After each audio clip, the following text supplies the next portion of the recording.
Ministerio de Educación.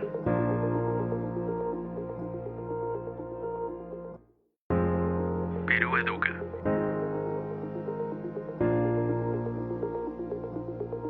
Ministerio de Educación.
Muy buenas tardes, tengan todos ustedes.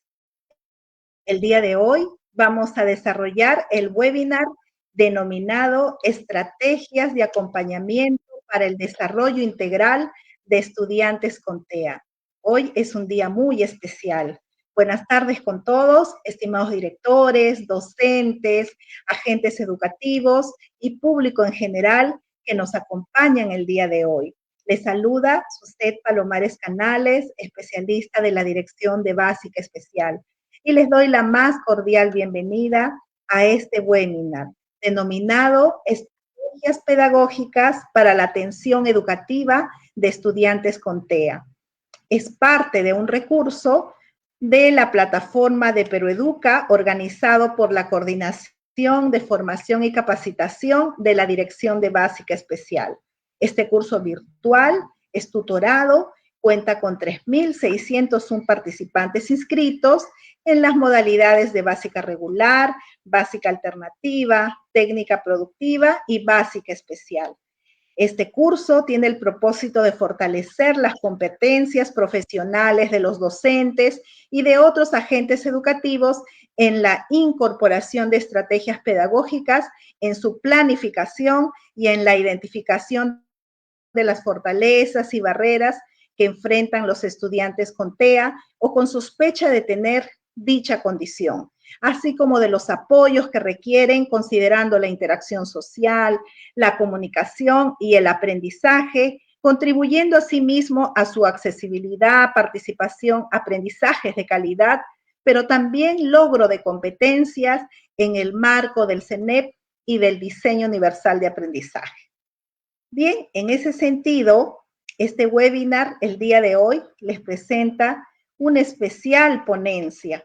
Para ello, vamos a escuchar las palabras de apertura de nuestra directora Ausmenia Valencia Olivera, directora de la Dirección de Educación Básica Especial del Minedu. Adelante, directora.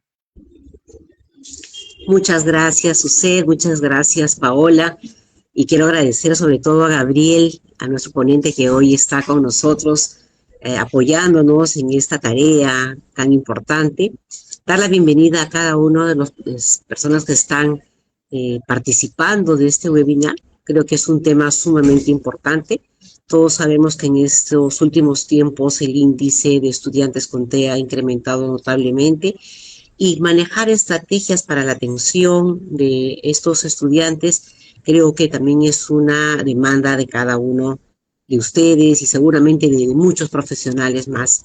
Es propicia esta oportunidad porque seguro vamos a aprender mucho de Gabriel, de lo que él nos va a comentar, de lo que vamos a ir trabajando esta tarde, y garantizar que todo lo que podamos nosotros escuchar, pues plasmarlo en las aulas, plasmarlo en el trabajo. Y hemos tenido, como decía, una gran demanda en nuestro lanzamiento del curso a nivel de Perú Educa, y estamos tratando de cubrir todas estas expectativas porque hay una muy buena cantidad de profesionales que quieren realmente fortalecer sus capacidades en el manejo de estrategias de estudiantes con TEA. Nosotros conocemos a estos niños y tenemos que saber que los que tienen esta condición, lo que nosotros tenemos que ofrecerles son las condiciones adecuadas, las estrategias adecuadas para garantizar su aprendizaje, sobre todo garantizar la inclusión educativa, la inclusión social, algo que en ellos hay que trabajarlo por lo menos más, o podríamos decir intensamente, para poder ayudarlos a esa socialización y esa comunicación. Así que, Gabriel, nada más que agradecerte, una bienvenida a todos, agradecer también a todos por vuestra participación. Paola y Suset, que son parte del equipo de formación, y bueno, todos los más tutores que tenemos. Muy buenas tardes y que sea una tarde fructífera. Gracias. Muchísimas gracias, directora Ausmenia, por dirigirse a la audiencia del webinar. Muchas gracias. Bueno, en esta oportunidad vamos a presentar a las intérpretes de lengua de señas peruana que nos acompañarán el día de hoy para la interpretación respectiva. D'Angela Alarcón y Zaida Díaz. Ellas nos acompañan el día de hoy y muchas gracias por ello. A continuación, vamos a realizar la presentación formal del ponente que nos acompaña en este webinar. Su nombre, Gabriel Olate González, de nuestro país hermano Chile. Él es magíster en neurociencias y también en modificabilidad cognitiva. Es profesor adjunto de la Escuela de Fonoaudiología de la Facultad de Medicina de la Universidad de Valparaíso, magíster en educación en la Universidad del Mar, diplomado en trastorno del neurodesarrollo, diplomado en modificabilidad cognitiva, en neuropsicología infantil, en docencia universitaria, es experto en autismo, tiene una certificación en A2 por la Universidad de Cambridge y también es autor de varias producciones como Guía de Manejo del Autismo en Contexto de Pandemia, La Tartamudez y su Manejo Contextual, el curso PROMPT Introductorio, el curso PROMPT Breathing, y la estimulación temprana como modelo hogar, entre otros. Nuestro ponente ya tiene varias participaciones en nuestro país y también tiene mucha experiencia en modelos de intervención como Floor Time, Denver, PECS, Regional Meeting, etc. Bueno, en esta oportunidad, nuestro ponente nos va a compartir el webinar denominado Estrategias de Acompañamiento para el Desarrollo Integral de los Estudiantes con Trastorno del Espectro Autista. Bueno, adelante, estimado Gabriel Olate. Bienvenido.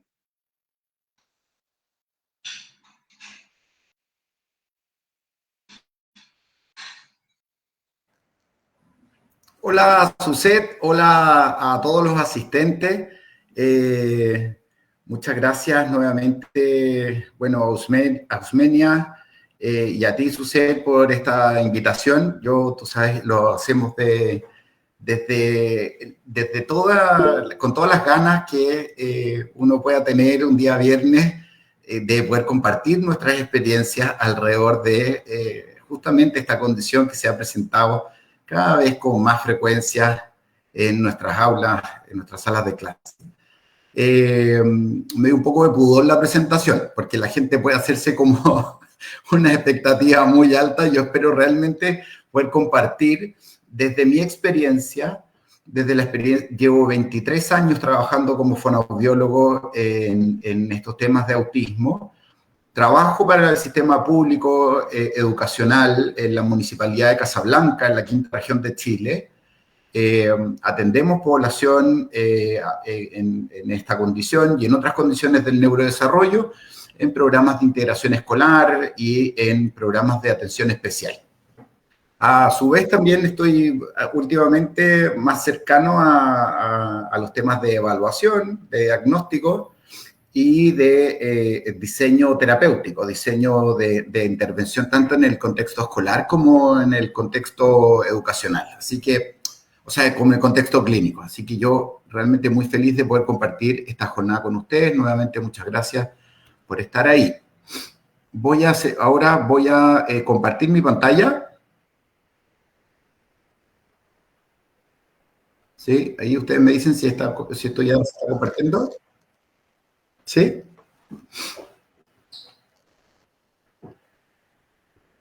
Listo, ahí estamos, perfecto, súper. Bien, bueno, yo a Suset la conocí hace mucho tiempo en la Universidad de Valparaíso, en mi casa de estudio, donde yo soy profesor adjunto de la Facultad de Medicina, en un programa que nosotros desarrollamos junto a Vanessa Kreisel, que es una colega fonoaudióloga, para la formación de profesionales en torno al autismo y en torno al abordaje del autismo, considerando a las personas que están en esta condición sujetos de derecho y no sujetos de compasión, como habitualmente se ve la discapacidad en diferentes ámbitos, ¿no? O las personas en situación de discapacidad en diferentes ámbitos. La persona con autismo es una persona sujeta a derecho pleno, y eso significa que a pesar de tener esta condición, la sociedad en su conjunto va a tener que promover estrategias que vayan hacia el desarrollo del ejercicio de estos derechos y el desarrollo de la calidad de vida de los sujetos independiente de la condición que estos presenten. Eso es lo que nos motivó a generar un programa de postítulo, de especialidad de postítulo en la Universidad de Valparaíso, el cual Suset cursó, y en ese contexto nos conocimos. Fue muy divertido conocer también todas las experiencias acumuladas de colegas y profesionales de diferentes partes del país y de otros países. Así que yo lo que me gustaría hacer ahora es poder compartir estas experiencias con ustedes basado en dos modelos. En un modelo que tiene que ver con la intervención temprana del autismo y, en segundo lugar, cómo se hace el abordaje luego cuando las personas con autismo pasan a la adolescencia y a la adultez.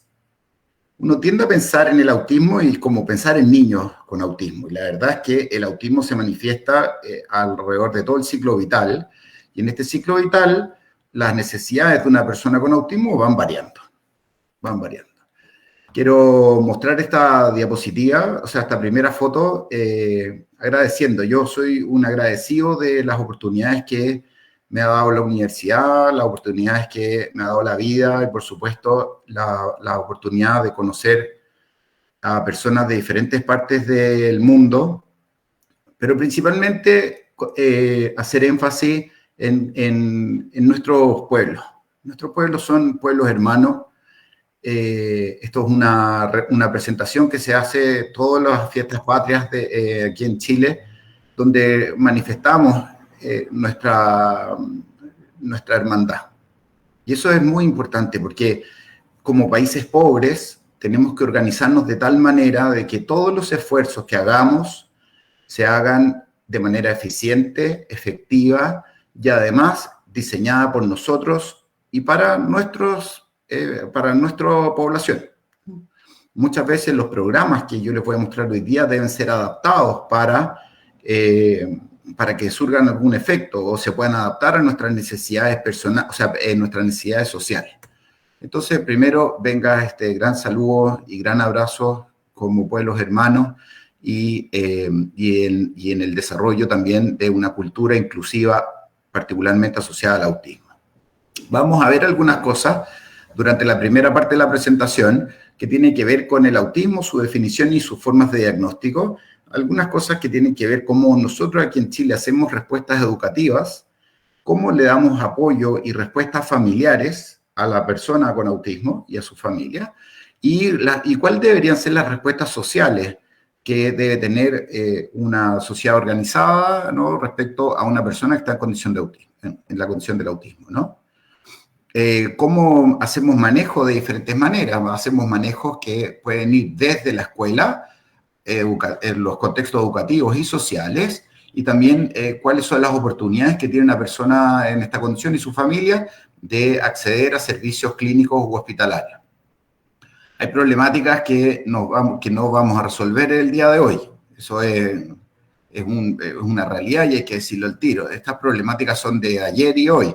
Son recursos limitados para necesidades que son muy, muy, muy grandes, digamos, y que siempre son más necesidades que los recursos que existen.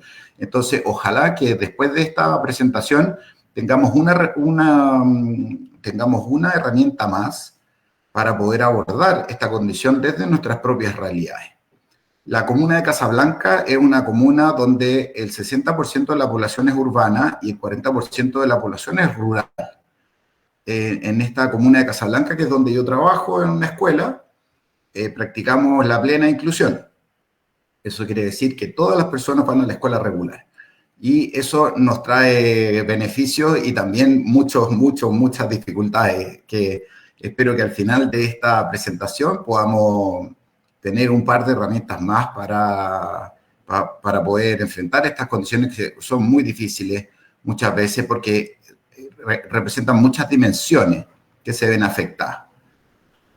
Entiendo que la formación continua es muy necesaria para poder desarrollar respuestas ad hoc, pero también voy a apelar a la experiencia que tenemos como, digámoslo, la experiencia que tenemos en el día a día. Ni una de las cosas que creo que voy a decir el día de hoy son cosas como importadas de otro planeta.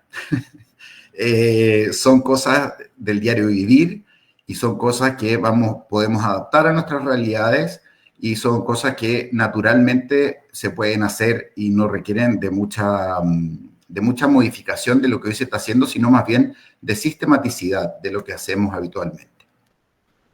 Nosotros habitualmente, o sea, aquí en Chile tenemos un programa de control del niño sano, donde se controla justamente el desarrollo psicomotor del niño, y el autismo sabemos que tiene unos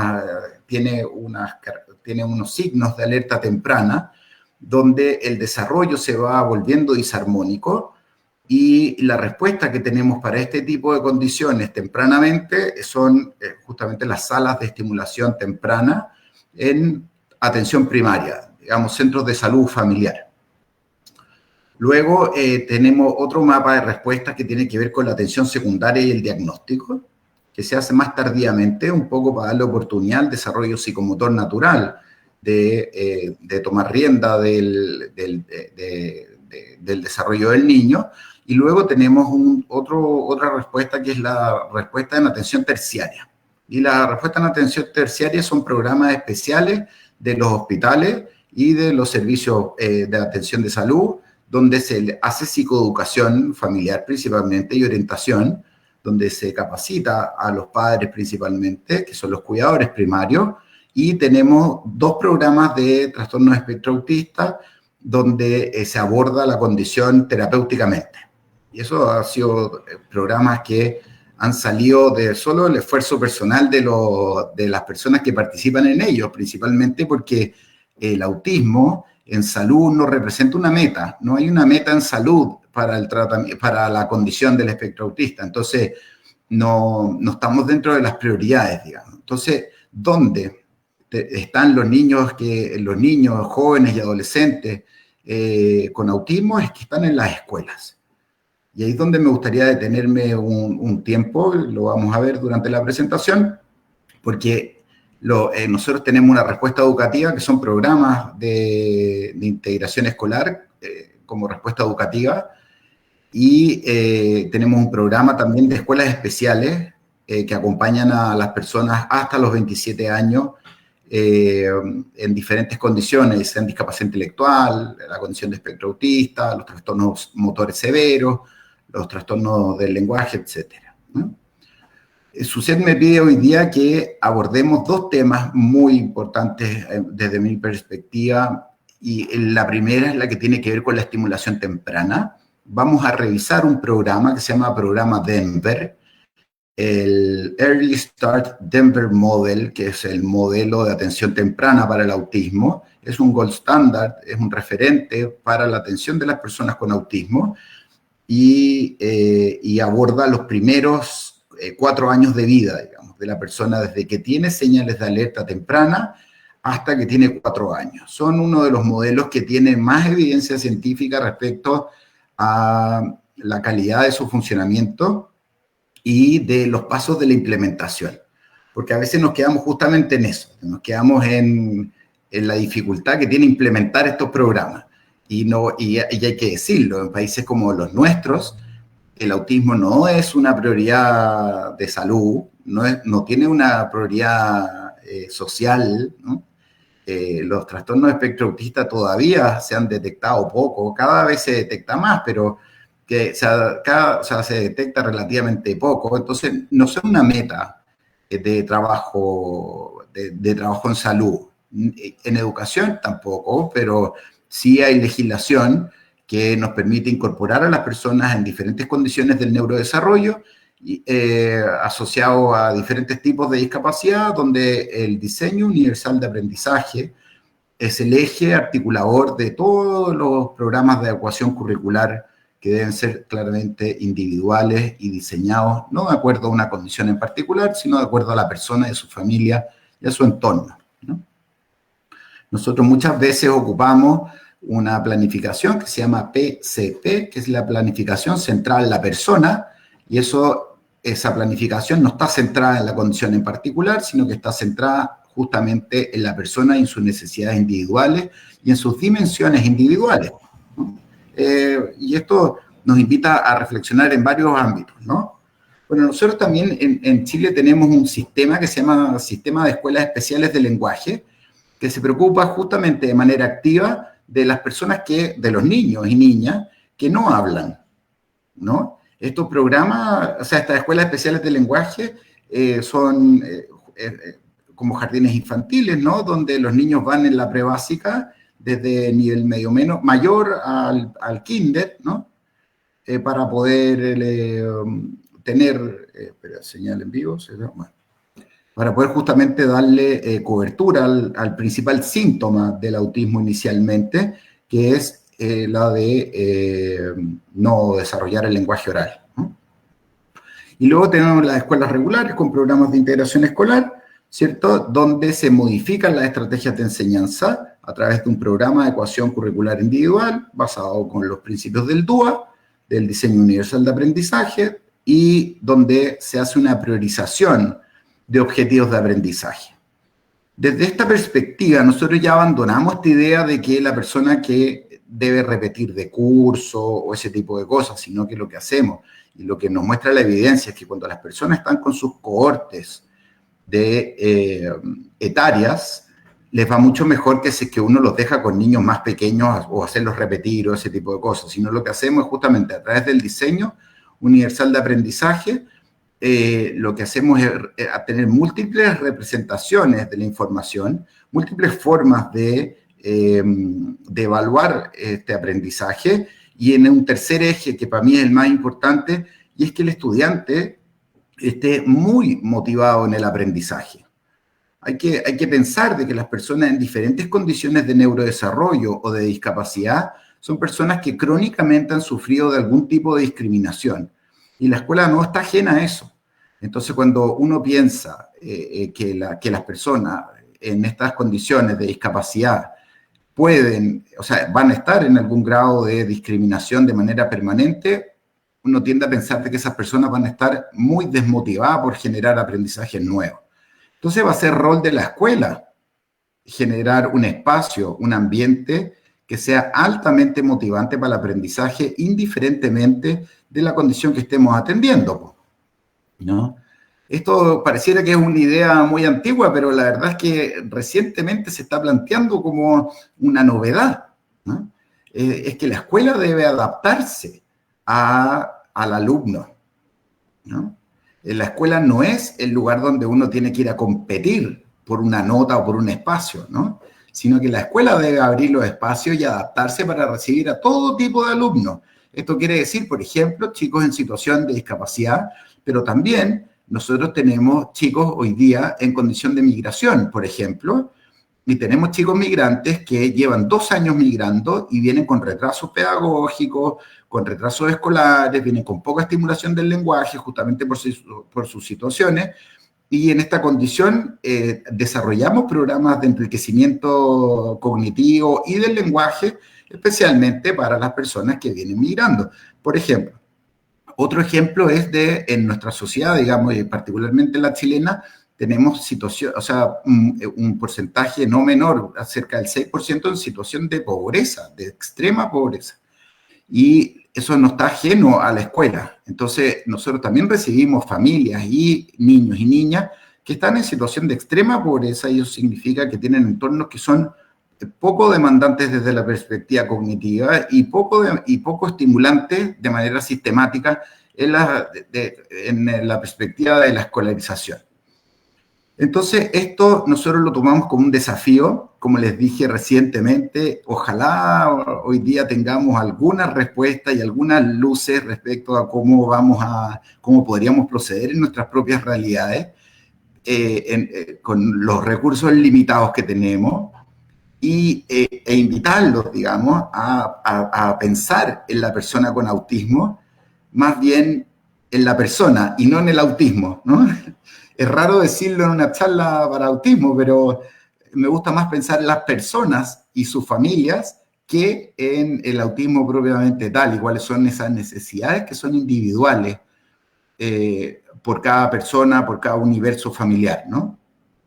Y para esto tenemos una idea nosotros aquí, por lo menos, bueno, Chile tiene una política nacional de inclusión, pero esta política nacional de inclusión va a depender de los actores de la inclusión, y los actores somos nosotros, los equipos de aula. Durante muchos años, cada uno trabajaba en sus propias oficinas con los niños y no existía un proceso inclusivo, sino que más bien era un proceso integrado, ¿no? O sea, estaban todos los profesionales, pero cada uno estaba por su lado. Pero hoy día entendemos bien de que todos los profesionales deben estar en el lugar natural de aprendizaje, y ese lugar natural de aprendizaje es el aula regular. Entonces, donde nosotros, a través de nuestros coordinadores, y yo estimo mucho a mi coordinadora de la Escuela Manuel Bravo Reyes de Casablanca, porque ella tiene que hacer un trabajo que es particularmente difícil, que es poder juntar muchas profesiones diferentes hacia un objetivo común, y el objetivo común es la persona, ¿no? Y ahí es donde formamos equipos de aula, ¿no? Donde el profesor regular de aula abre las puertas de su sala y produce este complejo fenómeno que es la codocencia, donde la codocencia, ya el profesor de aula no es el único que está a cargo del proceso de enseñanza-aprendizaje, sino que se integran, se incluyen otros profesionales dentro de la sala de clase, ¿no? Porque las necesidades son permanentes, y el equipo de aula entonces debe ser permanente.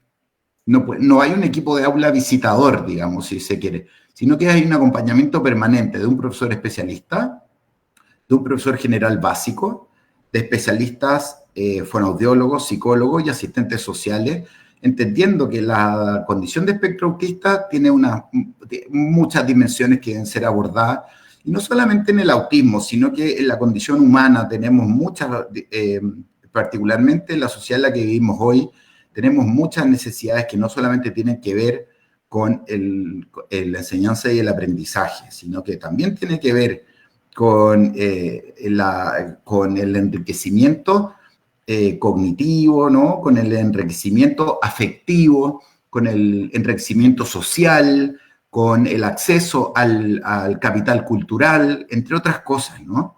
O sea, entonces el equipo de aula no solo se va a preocupar de que el niño adquiera contenidos de un currículum, sino más bien que se incluyan con habilidades para la vida en diferentes condiciones de neurodesarrollo como lo es el autismo, ¿no? Entonces, como les comentaba recientemente, vamos a empezar explicando un poco cuáles son los programas que vamos a ver. Los programas principales son los programas de Denver. Denver es un gold standard en el desarrollo de estrategias de estimulación temprana. Y también hay un programa que se llama Programa Hanen. Yo sé que el Programa Hanen no está considerado para la charla de hoy, pero sí les voy a dejar material para eso, porque es un programa especialmente diseñado para padres, y cómo los padres y las familias y los contextos naturales del niño pueden enriquecer el entorno de tal manera de estimular el lenguaje, la comunicación y el desarrollo cognitivo de un niño que está en el espectro autista, que por su definición aprenden de una manera muy peculiar y diferente, ¿no? Y después vamos a ver algunas cosas que tienen en la escolaridad formal, algunas cosas que tienen que ver con Teach, que es un programa justamente diseñado para la escuela regular, ¿no? Donde se adapta el espacio para la escuela regular, y lo que nos trae hoy día reunión también, que es el programa Peers.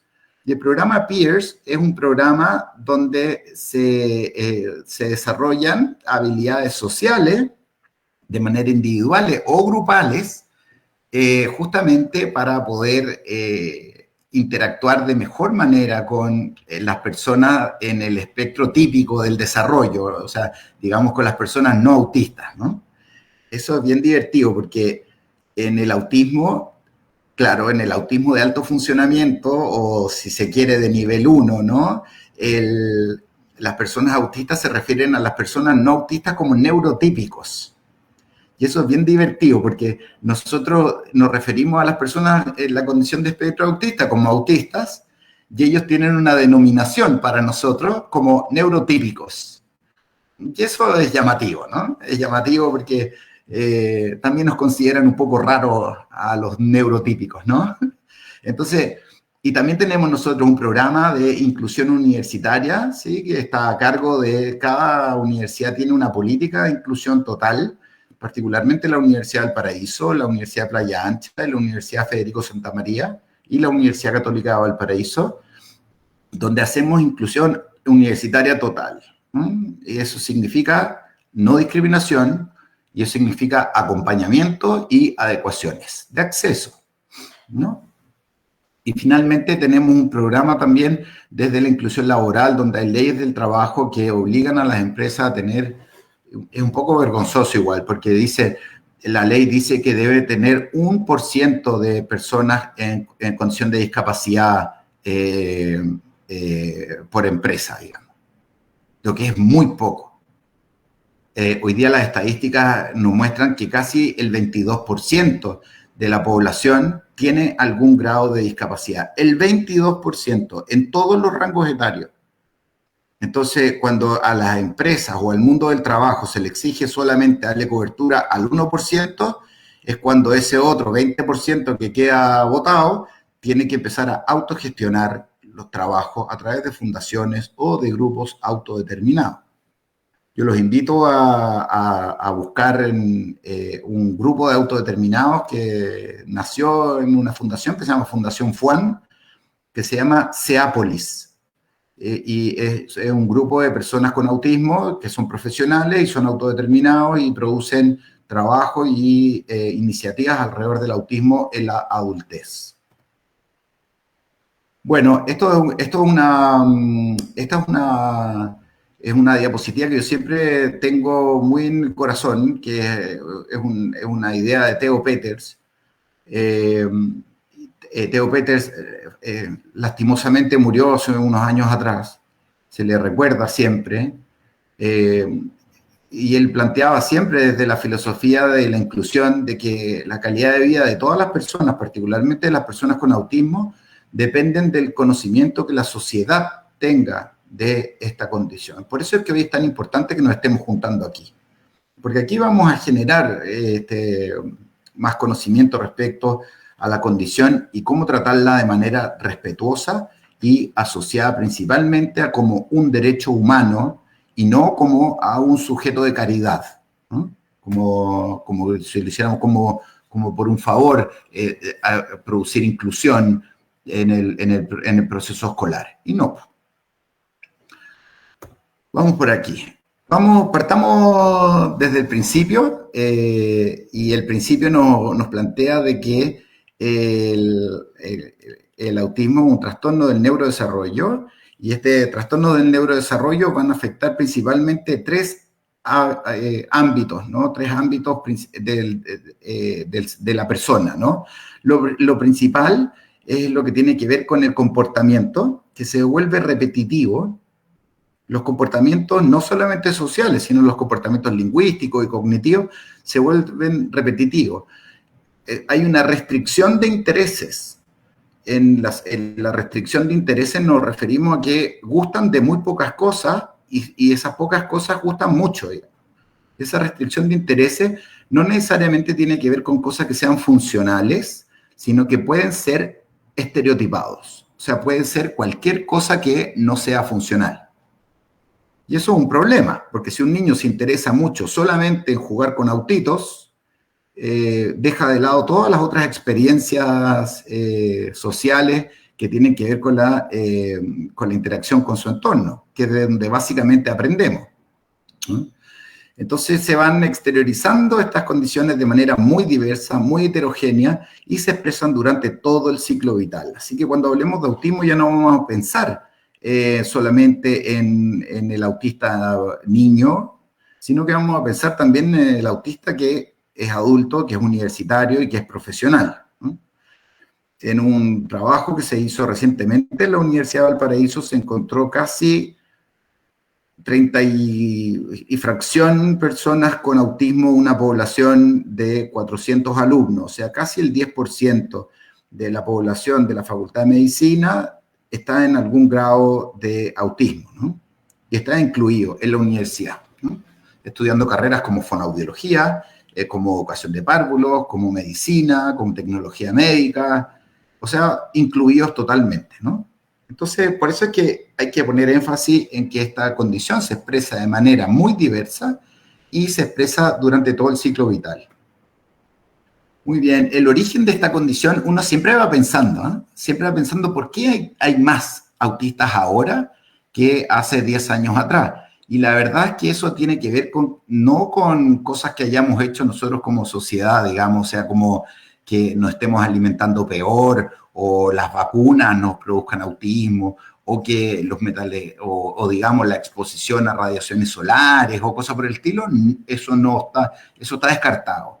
Hoy día lo que sí sabemos del autismo es que lo estamos detectando más, porque tenemos más herramientas para poder hacerlo. Entonces, desde esa perspectiva, si tenemos más herramientas para detectar una condición en particular, van a aparecer muchos más casos. Entonces, no es que haya una pandemia de autismo, digamos, como se ha dicho y me ha tocado escuchar, digamos, en diferentes ponencias, ¿no? No hay un brote de autismo, sino lo que hay es que estamos más sensibles a la condición, y además estamos más sensibles a la neurodiversidad. Y en esta neurodiversidad es donde nosotros encontramos algunos de estas personas que no funcionan típicamente, y como no funcionan típicamente, los catalogamos dentro de algunas de las condiciones que vamos conociendo. Entonces, hay una parte, claramente, hay una predisposición genética, pero también hay una interacción con el entorno que hace que esta condición se exprese con más o con menos intensidad. Entonces, si tenemos la predisposición de hacer autismo, mucho de lo que vamos a hacer con ese autismo va a depender también de nuestro entorno. ¿Sí? Aquí les quiero presentar a la profesora Lorna Wing. La profesora Lorna Wing también, lastimosamente, falleció hace unos años atrás, le sobrevive su hija, ¿no? Y de Ángel Rivier, que también lastimosamente falleció también hace muy poco, prepandemia de todas maneras, y ellos definen cuáles son las conductas típicas del autismo. Y estas conductas típicas, la de Lorna Wing, tienen que ver con alteraciones en la interacción social de diferente índole e intensidad, alteraciones en la forma en que imaginamos a los otros, ¿cierto? O sea, lo que tiene que ver con el mentalismo o la forma en que estamos pensando en nuestro entorno, y en alteraciones de la comunicación verbal y no verbal. Esto siempre asociado a rigidez mental, patrones repetitivos de conducta, y estos patrones además suelen ser estereotipados en la conducta, ¿no? Ángel Rivier, por otra parte, nos propone 12 diferentes dimensiones. Entonces, esto nos muestra un poco también de que el autismo no se entiende de una sola manera, sino que se va a entender de varias maneras. Hoy día la triada de Lorna Wing es una forma de ver el autismo. Son las dimensiones que más se ven en el autismo, pero también las que nos plantea Ángel Rivier, que tiene que ver con las alteraciones sociales, de comunicación y el lenguaje, la falta de flexibilidad y anticipación a los eventos, ¿no? Y las capacidades limitadas o estereotipadas de las formas de simbolización de nuestro entorno. ¿Qué es este concepto de simbolización del entorno? Es muy importante darse una vuelta en esto, porque no es un niño que no esté atento al entorno, no es un niño que esté absorto del entorno, o que, digamos, entre comillas, que está en su propio mundo. Esa no es la problemática. La problemática es que el niño, a la velocidad a la que el mundo se nos presenta, no alcanza a simbolizarlo de manera que pueda entenderlo. Y eso básicamente va a hacer que el sujeto se aleje de este mundo social que pasa muy rápido y que pasa muy desapercibido, y eso hace que la sintomatología del autismo se presente de manera más o menos intensa, ¿no? Entonces, no es un niño que esté absorto, no es un niño que no esté atento a su entorno, sino que es un niño que lo percibe de manera diferente, y eso siempre hay que tenerlo en cuenta, ¿no? Porque solemos decir que la persona con autismo está en su propio mundo, y la verdad es que no. La verdad es que no. Son personas que reciben afecto de la misma manera, que reciben el aprendizaje con la misma riqueza, y que dependen de su entorno para poder aprender de manera significativa y básicamente proteger su capacidad para aprender, ¿no? Si un niño en el espectro autista va a requerir de diferentes apoyos, como plantea el DSM-5, desde poquitos apoyos, que son los autistas de nivel 1, hasta muchos apoyos, que son autistas de nivel 3. Y si esos apoyos no se dan, el niño no va a aprender. No solo no va a aprender un currículum, sino no va a aprender el sentido de la vida, ¿no? Y ese tipo de cosas son derechos humanos que nosotros tenemos que promover y proteger. Entonces, si pensamos desde esta perspectiva que la persona con autismo va a requerir de apoyos, unas veces los va a requerir in situ. Eso significa con un acompañamiento permanente, ¿sí? Y eso es bien importante tomarlo en cuenta, porque cuando uno no aprovecha su entorno, uno no desarrolla habilidades y el cerebro se deteriora tempranamente. Entonces tenemos personas que no han sido trabajados o no han sido estimulados tempranamente, vemos que eso en la adultez se transforma en demencias más precoces. O sea, naturalmente, claro, se manifiesta además con más discapacidad intelectual y con más trastornos adaptativos o trastornos de la conducta. Ahora, yo siempre digo, pero, muy bien, hay 3 niveles de autismo, pero vamos a revisar que el autismo es una condición bien especial, ¿no? Porque el autismo es una condición bien especial, principalmente porque las personas con autismo son muy diferentes entre ellas. O sea, el autismo se manifiesta de manera muy heterogénea entre los sujetos. Y es muy diferente a otro tipo de discapacidad porque no se compromete todas las habilidades, sino que se comprometen algunas habilidades. Entonces ahí, como en este cerebro de puzzle, que vamos nosotros completando estas disabilidades para generar un funcionamiento armónico y un funcionamiento que permita acceder al capital cultural y al currículo escolar, a los espacios de convivencia social. Todas estas cosas son elementos a los cuales la persona con autismo debe acceder por derecho humano, no por la voluntad o la buena voluntad de un colegio o de un gobierno o de un ministerio en particular, sino que tiene que ser abordada desde las dimensiones humanas y de las planificaciones y evaluaciones centradas justamente en las personas, y no necesariamente o solamente en el autismo. Hay una característica del autismo en su etapa inicial, adolescente y tardía, que es que se caracteriza por ser una condición sumamente disarmónica. Y en esta situación de disarmonía es donde vemos, por ejemplo, chicos que tienen muchas habilidades en torno a las matemáticas, pero ninguna habilidad en torno al lenguaje, o viceversa. Tenemos habilidades muy conservadas en el ámbito del lenguaje y muy mal en el ámbito social. Entonces, no se pueden explicar estas condiciones como retrasos del desarrollo psicomotor, sino una forma diferente de cognición. Theo Peters, ¿no?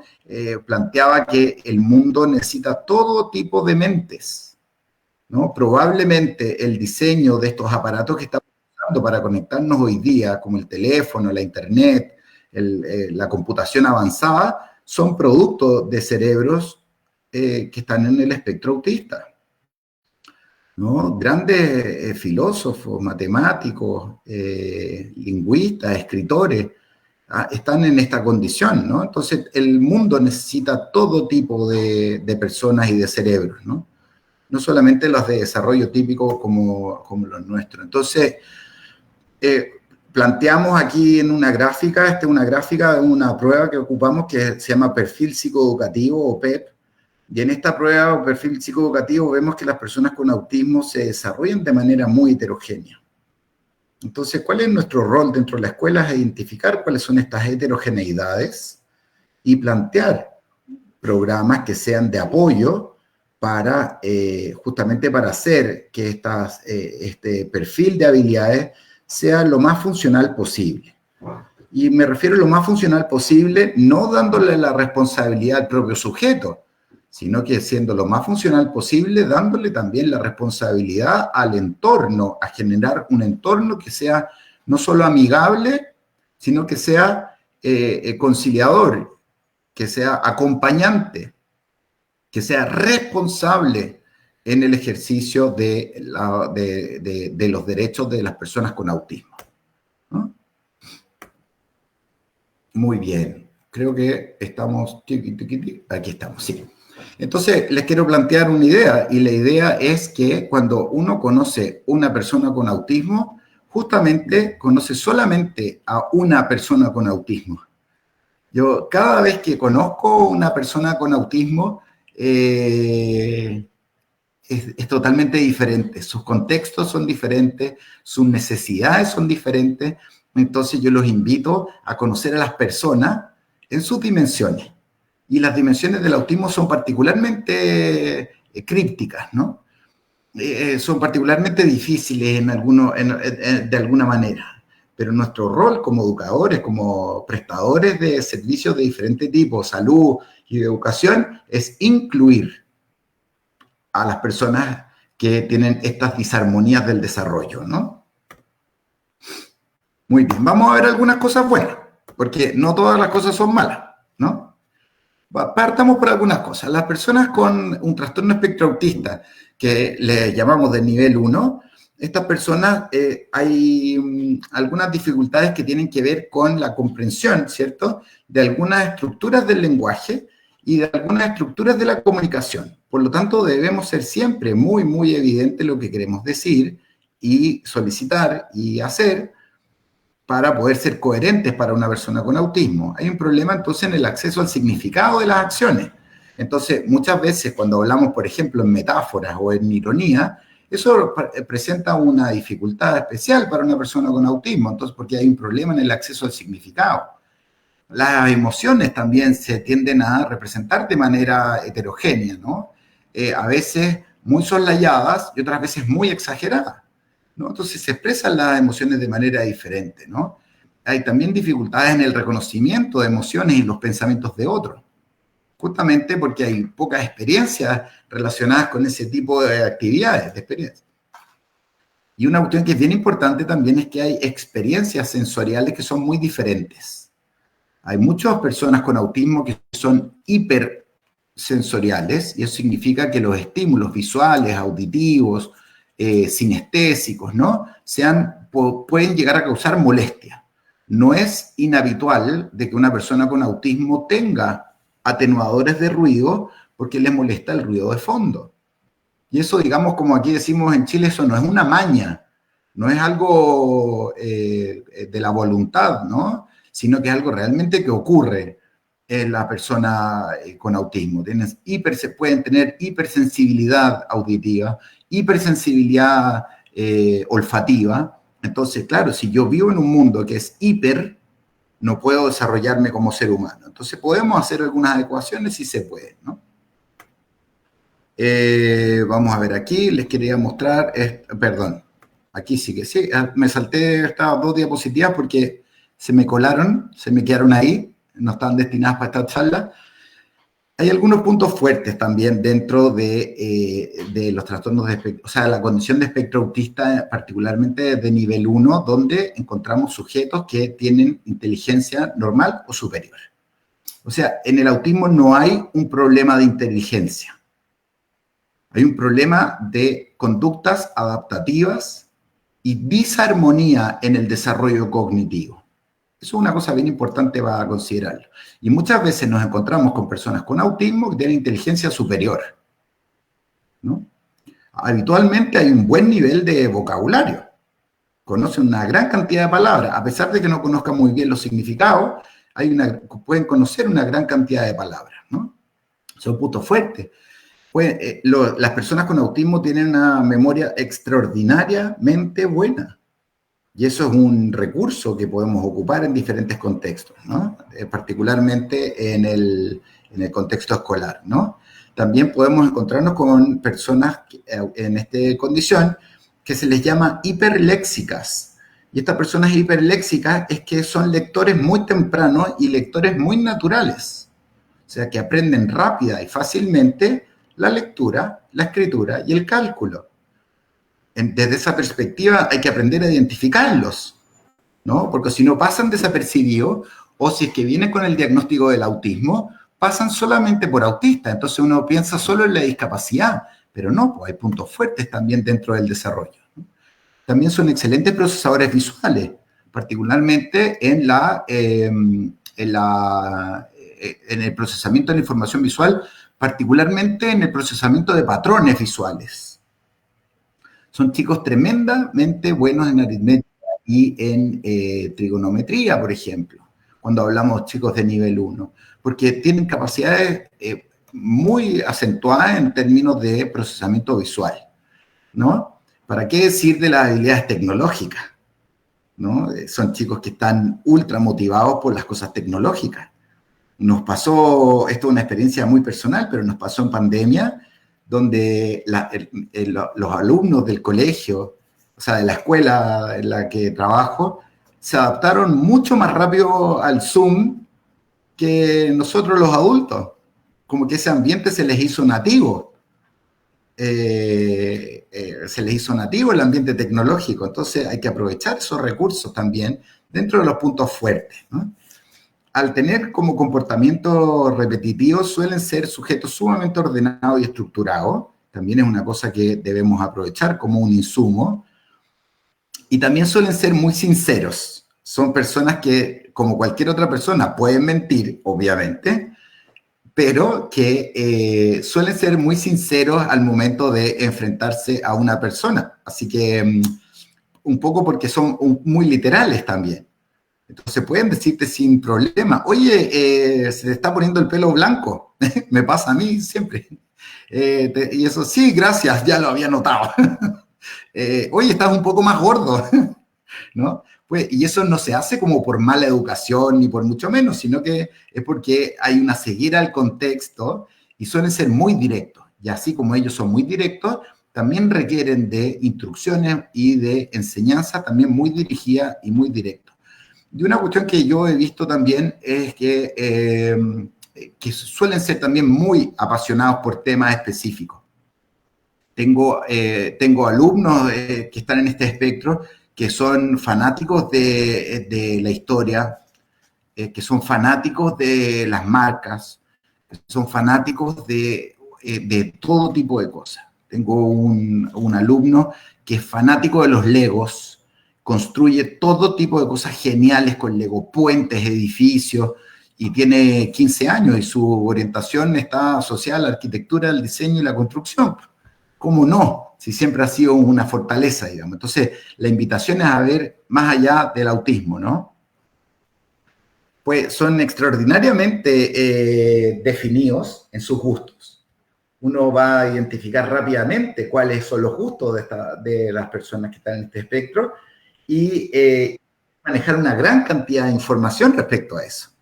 Tanta información que a veces podría ser exagerada para uno que es neurotípico. Uno que es neurotípico no tiene esas pasiones tan desarrolladas respecto por temas específicos. Nos vamos a ir reaprendiendo respecto a este tipo de cosas porque no nos podemos quedar solamente con el diagnóstico, nos tenemos que quedar con la persona. Con eso nos tenemos que quedar. Sin duda hay puntos débiles y los puntos débiles van a tener que ver con cosas del funcionamiento diario. Y las cosas del funcionamiento diario van a ser asociadas a cómo organizamos nuestra vida. Eso es un desafío para nosotros también, cómo nos organizamos.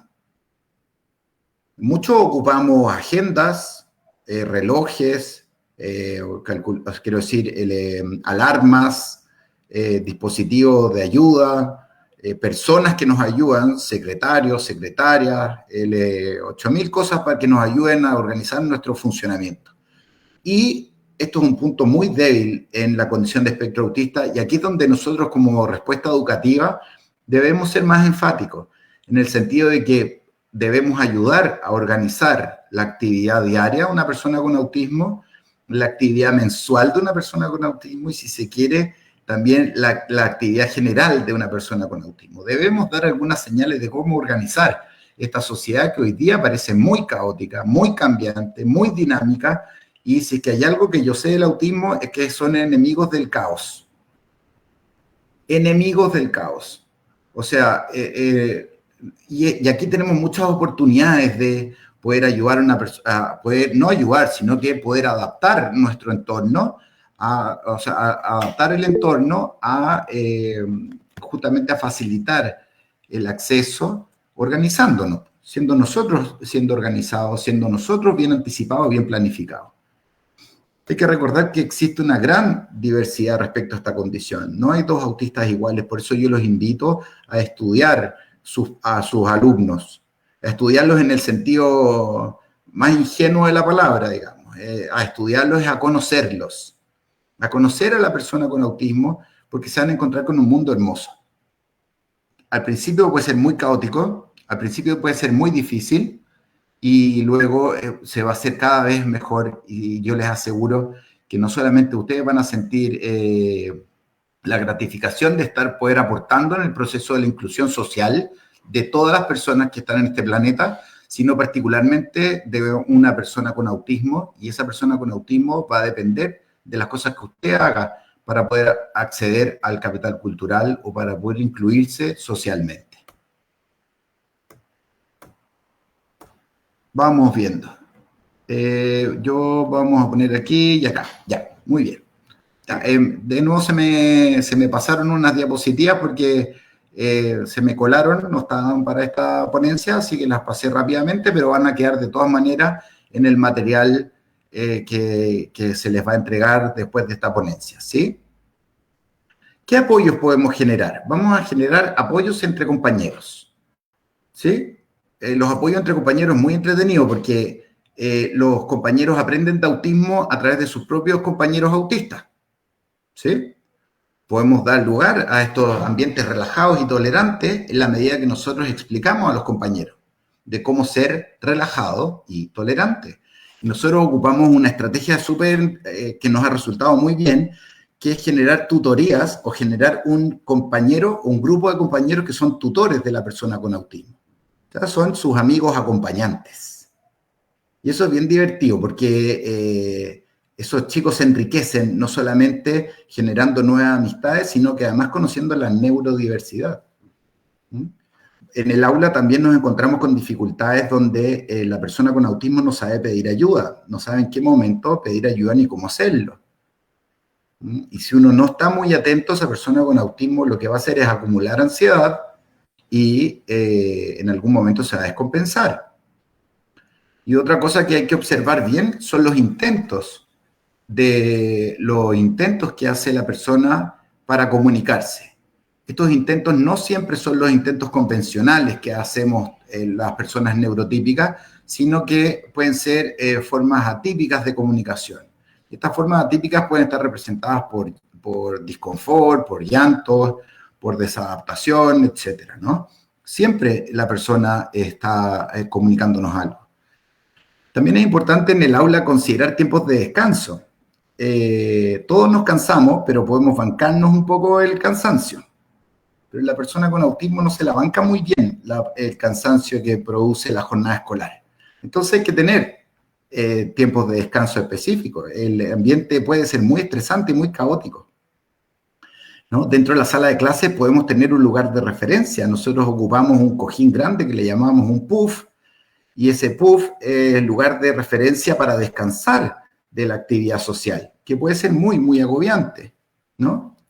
Hay que animar siempre sin presiones, ¿no? a tomar parte de actividades grupales, pero sin presionar, ¿no? Sin presionar, ¿no? Es como si uno presiona la actividad social, eso nunca va a salir bien. Siempre la presión social se percibe en la persona con autismo como de manera típica, ¿no? Se produce con irritabilidad, se reacciona con irritabilidad y con oposición a la actividad social. Entonces, eso es una habilidad que se aprende con el tiempo. Hay que respetar las necesidades de soledad también, ¿no? A todos nos pasa que en algún momento queremos estar solos, que nadie nos moleste, ¿no? Y eso también hay que saber respetarlo. Y eso puede ocurrir durante la jornada escolar, o puede ocurrir en casa, o puede ocurrir en la calle, puede ocurrir en cualquier momento. Respetar la necesidad de soledad también es algo que debemos incorporar dentro de nuestra práctica, ¿no? Y tener en cuenta, ¿cierto?, que mediante las reglas lógicas, dirigidas, ¿no? Se pueden comprender mucho mejor las normas y las reglas sociales, que es uno de los principios básicos del programa Peers, que es el programa que vamos a ver en los minutos que nos quedan, ¿cierto? Porque siempre uno está con ganas de hablar de estos temas y el tiempo vuela, ¿no? Y el tiempo vuela. Entonces, en ánimo del tiempo vamos a seguir avanzando, ¿cierto? Respecto al tiempo. Entonces, cada vez otros tips para el aula tienen que ver con que cada vez que nosotros estemos con una persona en el espectro autista, tenemos que asegurarnos que entiendan bien las instrucciones. No porque el niño hable mucho, significa que comprende todo lo que habla. El niño o niña o adolescente no necesariamente lo va a comprender, ¿no? Entonces hay que asegurarse a través de diferentes estrategias, de preguntar, de referir, o sea, de asegurarse justamente si es que las instrucciones o el aprendizaje ha sido registrado por la persona. ¿Sí?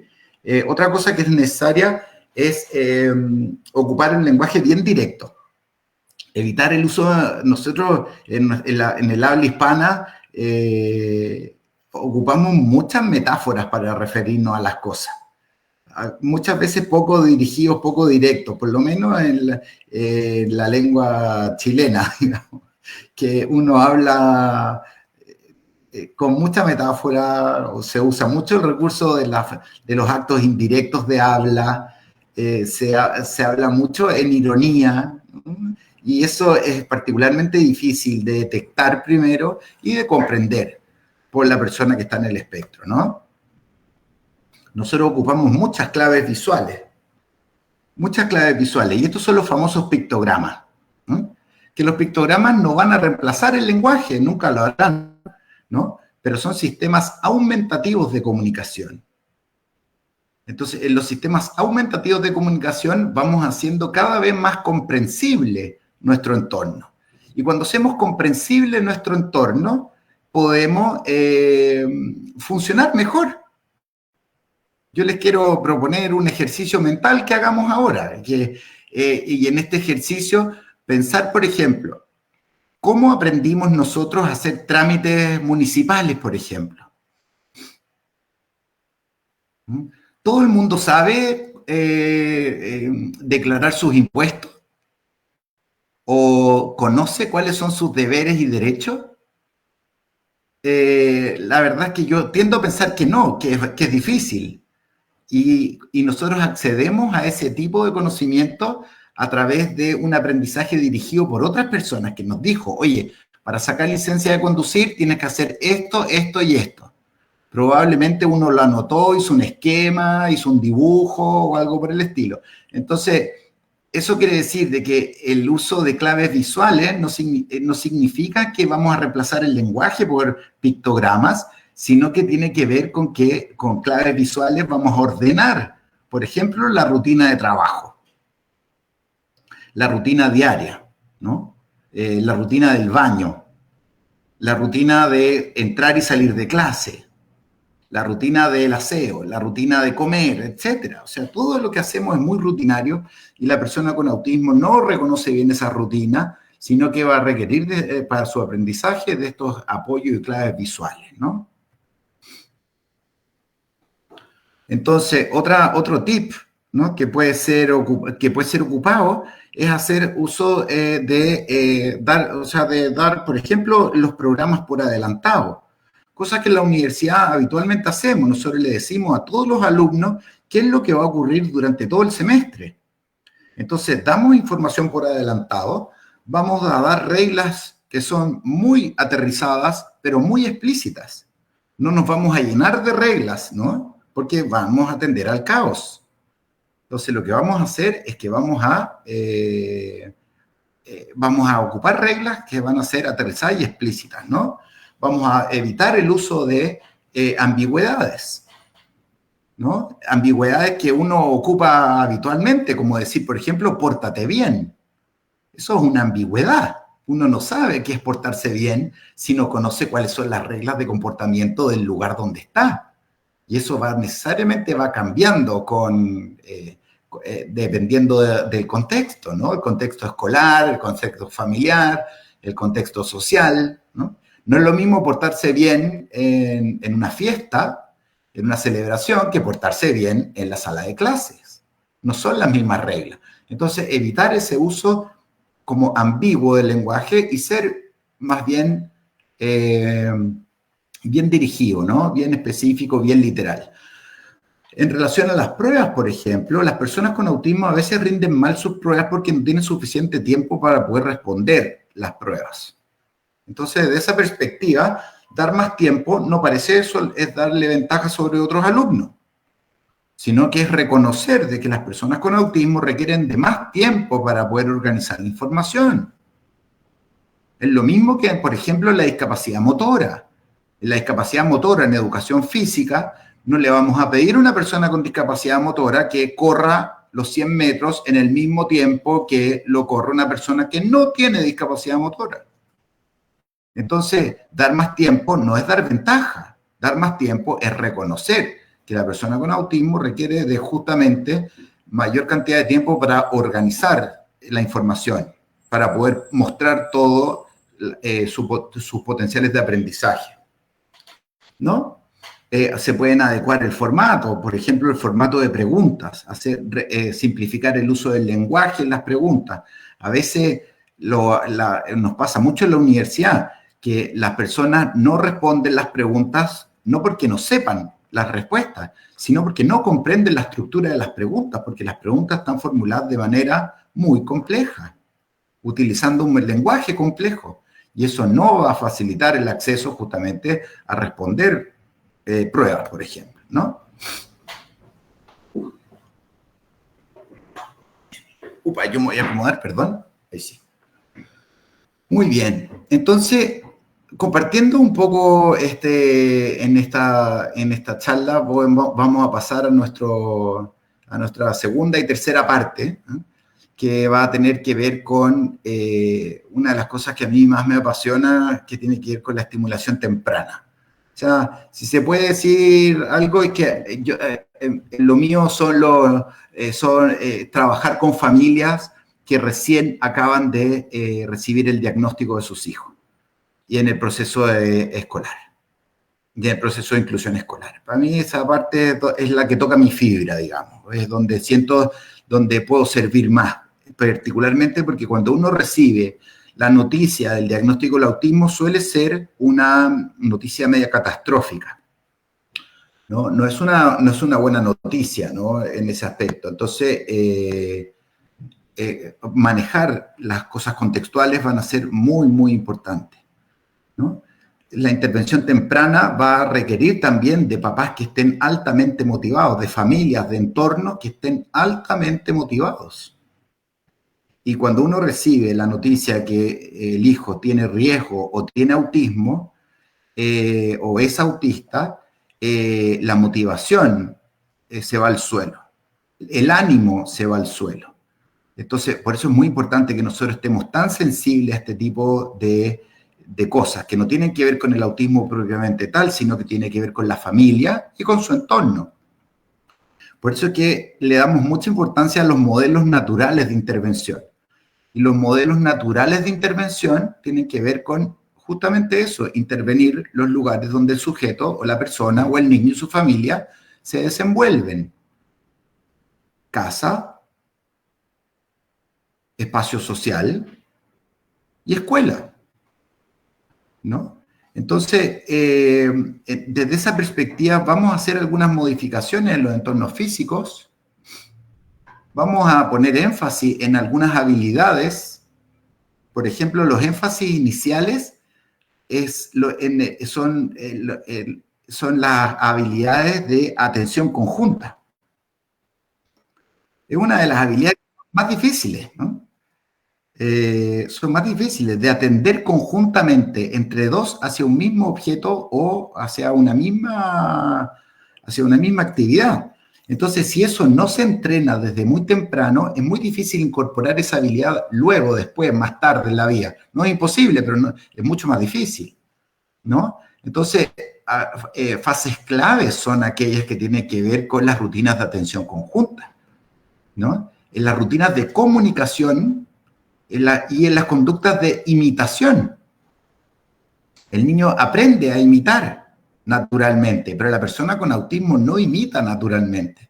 Entonces tenemos que nosotros ponernos en una sintonía donde vamos a enseñar a imitar en estimulación temprana. Y otra cosa que también para mí es muy divertida y me produce mucho gusto es jugar. Los adultos se nos olvida jugar, se nos olvida cómo jugar. Como que nuestros juegos son juegos de la pelota y el auto, y la muñeca y la tacita de té. Y no, y el juego es un poco más complejo que eso, y debemos nosotros que también saber jugar con un niño pequeño y quitarle el miedo a las familias de jugar con niños pequeños, particularmente cuando han recibido el diagnóstico y el nivel de ansiedad o depresión es muy, muy alto. Sabemos que estos programas de estimulación temprana son muy útiles, son muy útiles y tienen dimensiones bien específicas. Una es en la intervención temprana, la participación familiar. Eso no quiere decir de que la familia sola esté a cargo del desarrollo del niño. Siempre va a estar a cargo del desarrollo del niño las personas que sabemos más de esta cosa, del autismo, ¿no? La participación familiar debe ser una participación familiar no experta, sino afectiva y social. Nosotros somos los expertos, entre comillas, digamos, porque siempre vamos aprendiendo. Debe estar hecho en entornos naturales, y los entornos naturales son casa, sociedad y escuela. Tiene que estar relacionada con habilidades funcionales. Cuando nosotros cuando pensamos en habilidades funcionales, ya no pensamos en solamente desarrollar los aspectos cognitivos, como los números, o las letras, o la grafomotricidad, o la psicomotricidad, sino que hablamos de habilidades funcionales que tienen que ver con la organización del espacio, justamente para poder aprovechar ese espacio en un entorno que sea ordenado y que sea accesible. Por eso es que las habilidades que uno quiere en intervención temprana son habilidades funcionales, ¿no? Y Denver lo hace muy bien en eso porque nos ofrece un currículum. Nos ofrece un currículum ordenado de habilidades funcionales en torno a la comunicación, el lenguaje, al comportamiento social, a la cognición y la estructura motora del niño, ¿no?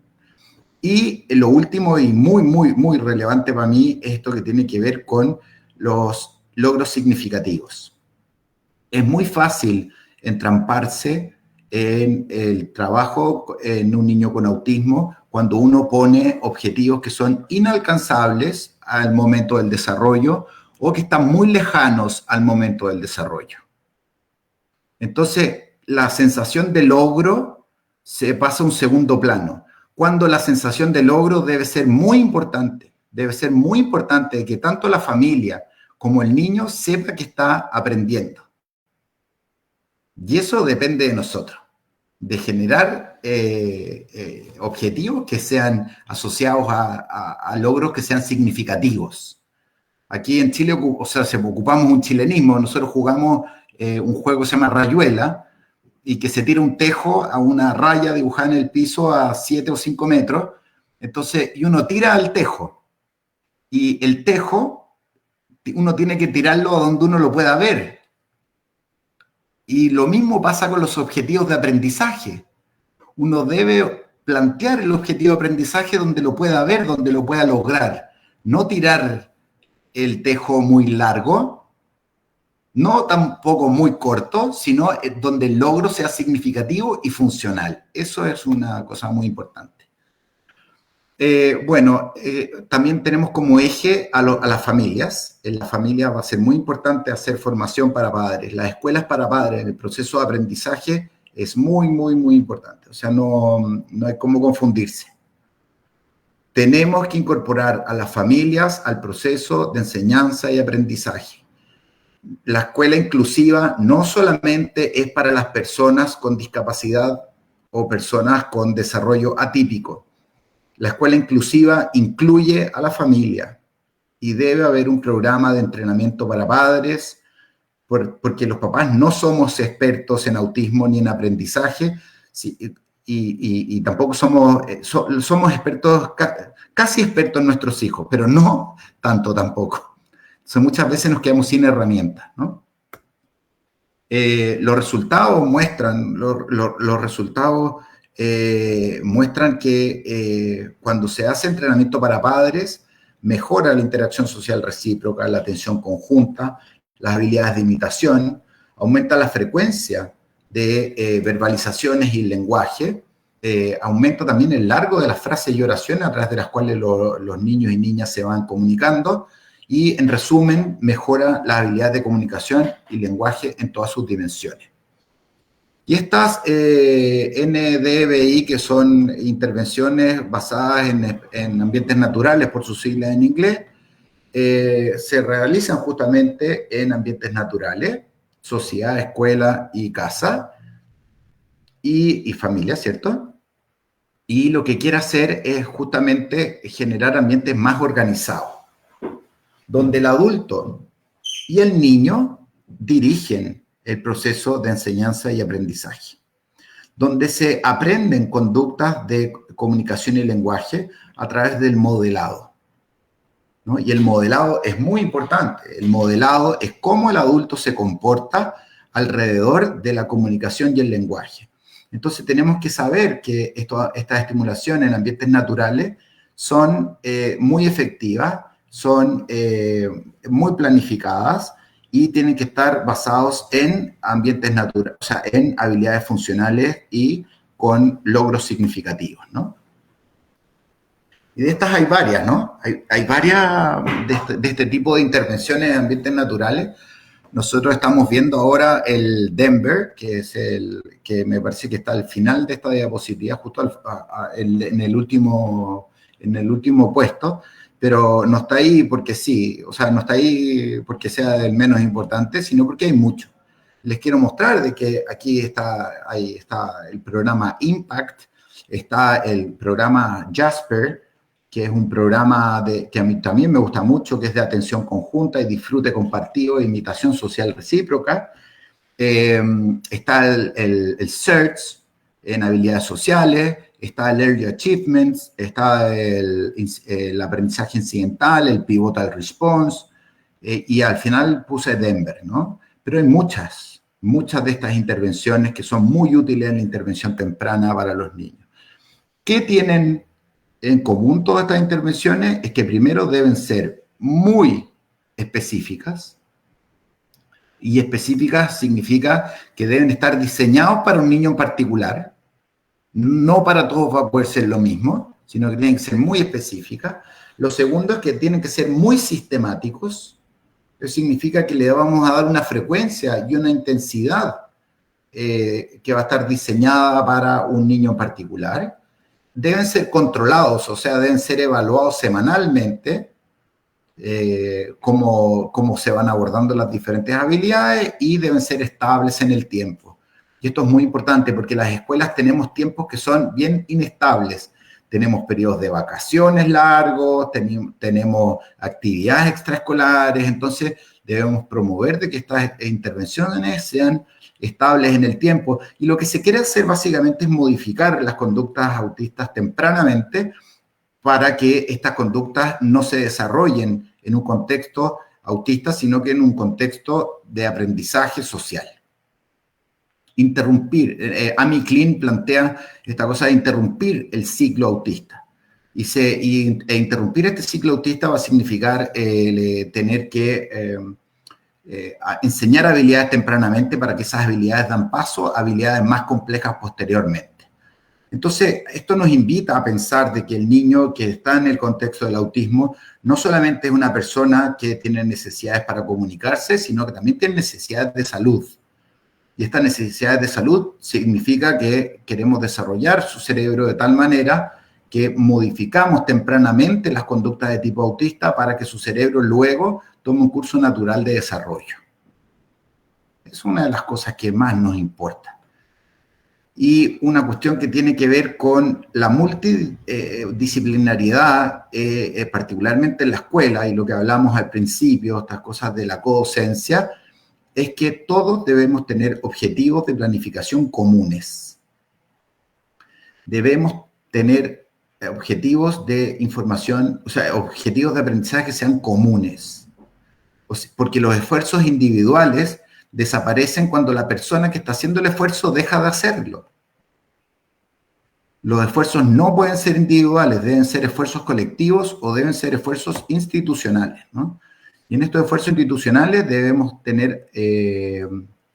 tener ideas comunes, ¿no? Y además tenemos que tener objetivos comunes de trabajo. Los objetivos, habitualmente, por mi especialidad, los que yo conozco más, son los que tienen que ver con el lenguaje, ¿no?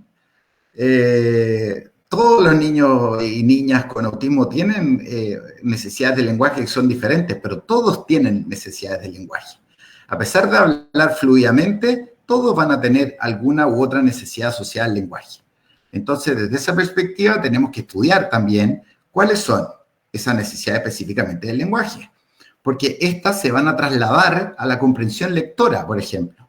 Mi capacidad de comprender el entorno a través del lenguaje oral va a también modificar mi capacidad para poder comprender el lenguaje oral, o sea, el lenguaje lectoescrito. Entonces, si yo soy muy literal para comprender el lenguaje oral, me va a costar mucho comprender metáforas usadas en el lenguaje escrito, como la fábula. Que es como una de las cosas que primero se reporta, como que, oye, el niño antes entendía muy bien la lectura, porque era una lectura dirigida y específica, a cuando tienen que realmente interpretar o inferir cosas del mundo simbólico cuando se lee un libro, por ejemplo, ¿no? Entonces, cuando nosotros tenemos apoyo enfáticamente hecho hacia el lenguaje, es que nosotros vamos a asegurar que el lenguaje es un protector del aprendizaje, el lenguaje es un protector de la inteligencia y el lenguaje es un protector al acceso al recurso cultural que nosotros más ocupamos, que es la lectura. Nosotros decidimos como especie dejar todo nuestro capital cultural escrito. Entonces, proteger el lenguaje significa proteger el proceso lector y proteger el acceso al capital cultural, ¿no? Vamos a pasar esto de aquí, piqui, piqui, piqui. Ahí sí que sí. Bien, entonces, los modelos de intervención temprana están basados en 3 grandes grupos, básicamente. Y estos grandes grupos son los métodos didácticos, y ahí está en los métodos didácticos, perdón, se pasaron algunas diapositivas más rápidas, pero porque estaban de más. Están los métodos didácticos, y aquí nos encontramos con el programa Teach, que es un programa especialmente diseñado para colegio, para escuela, donde se generan ambientes de aprendizaje especialmente diseñados para personas con autismo. Luego vienen los modelos naturalistas, como el Denver. El prompt es para el habla. Y luego vienen los métodos evolutivos o métodos más pragmáticos que les llamamos el floor time, o le llamamos, floor time, claro. El DIR floor time, ¿no? Y como decíamos recién, esta instrucción debe ser sistemática, debe ser identificada con metas significativas y debe estar programada en intensidad, en emplazamiento, en motivación y basados en la realidad de las personas. No podemos traer un modelo norteamericano e implementarlo como uno lo aprendió allá, ¿no? Sino que se debe adaptar a nuestras propias realidades. Y eso es algo que hay que decir porque tenemos otra sociedad, ¿no? Tenemos otra sociedad, tenemos otra idiosincrasia y eso necesariamente va a requerir de diferentes tipos de adaptación a estos modelos. Y Argentina lo ha hecho mucho también, lo ha hecho mucho nuestro país y Perú al mismo tiempo también. Bueno, el primer método es un método que tiene como mala prensa, ¿no? Que es el método ABA. El método ABA es un método de aprendizaje asociado a la conducta, al análisis de la conducta. Y vamos a identificar de estos métodos conductuales, vamos a analizar cómo el sujeto aprende a raíz de las conductas que tiene con su entorno. Me voy a explicar mejor. Si es que yo quiero aprender una conducta en particular, hagamos algo muy trivial, como el saludo, van a haber 3 antecedentes al saludo y van a haber 2 gratificadores luego de que ocurrió el saludo. Entonces, los 3 antecedentes serán, por ejemplo, la mamá advierte, debe saludar al profesor. Uno llega al colegio y entra a la sala, 3 antecedentes. Y ahí el niño desarrolla un saludo. Y después vienen las 2 consecuencias de esta conducta. Y las consecuencias es que te saludan de vuelta y hay una gratificación, además social, física o sensorial, por haber hecho esa conducta en particular. Y todas las personas aprenden con este modelo. Todos aprendemos con este modelo. Como hoy, por ejemplo. Hoy los antecedentes es que ustedes están altamente motivados por aprender. Tienen alumnos con trastornos de espectro autista y además tienen problemáticas con estos niños. Y entonces yo espero que a raíz de esta y su conducta que están haciendo ahora es estar conectados. Y yo espero que la gratificación sea haber aprendido y tener herramientas nuevas. Y eso van a estar muy motivados para seguir aprendiendo, ¿no? Entonces, la conducta, en este modelo conductual está ABA, y ABA es este método de entrenamiento que, como digo, tiene mala prensa porque mucha gente dice que hace ABA, pero en verdad está haciendo otras cosas. Y estos métodos conductuales, ABA es la base de muchos otros métodos, por ejemplo, como el Denver, y lo que hace es proporcionar ayudas o asistencias directas para generar una conducta. Luego se ocupa una estrategia que se llama el desvanecimiento o la extinción, y la extinción es que cuando se produce, por ejemplo, una conducta desviante, básicamente es ignorar o no responder a las conductas desviantes. Luego se hace una conducta que se llama el moldeamiento, ¿no? Donde uno genera actividades para hacer acciones que sean sucesivas, insistentes, para generar un comportamiento deseado. ¿Sí? Estas tareas son muy, muy repetitivas. Y después vendría el encadenamiento, ¿no?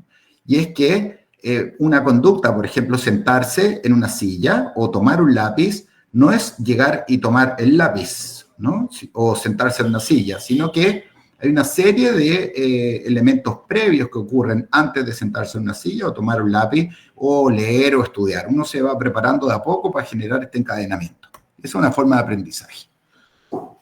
Entonces, vamos ahora a pasar directamente al Denver.